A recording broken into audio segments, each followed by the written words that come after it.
most people don't want the responsibility of being a leader.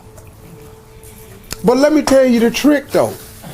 The responsibility and ramifications and consequences of being a follower is more dire and more severe.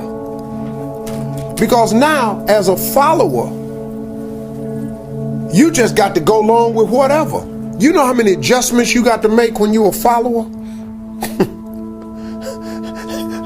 But the man come in and decide I'm having layoffs, and he hand you a slip and it's Christmas. What? That wasn't in your plans, but you decided you didn't want to be a leader, you want to be a follower. Now guess what? You got to deal with that. If I'm a leader and I own a company and the company start losing money, you think I'm fitting to not have my life? No. Cutbacks start on the follower. The leaders don't go, well, let me quit. Because if I quit, ain't nobody eating. The cutbacks start at the bottom. So you have to make a decision if you're going to be a leader or not. But understand what a leader is, though. Sometimes you just really want to be the leader of your own life. See, you don't have to lead a world leader. I have no aspirations of being Martin Luther King. I have no aspirations of being Gandhi. None whatsoever. I had really no aspirations of being the leader that I've become today. That I got young men listening to me that I wasn't even really counting on. I got dudes emailing me, man, running up to me, man, at Essence. This brother ran up to me and Terrence was stopping him from talking to me. And the big brother, about 300-some pounds, sweating, had a chef coat on, had a thermometer pen, sweating all over the place. He had seen me come off stage, saw me go through the back. He ran all the way around to meet me. And Terrence, stand down, soldier. Well, this big dude right here ain't with that.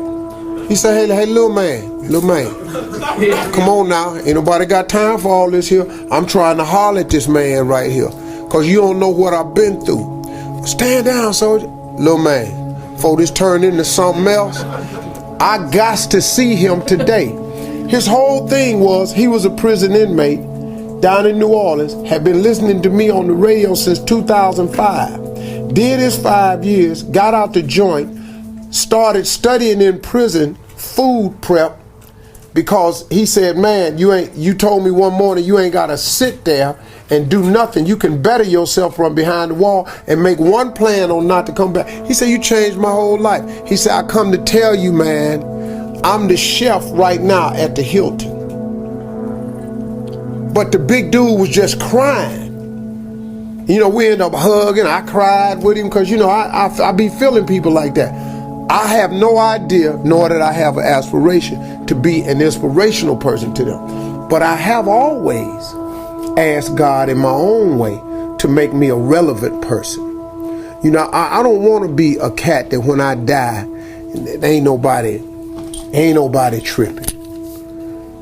Church empty.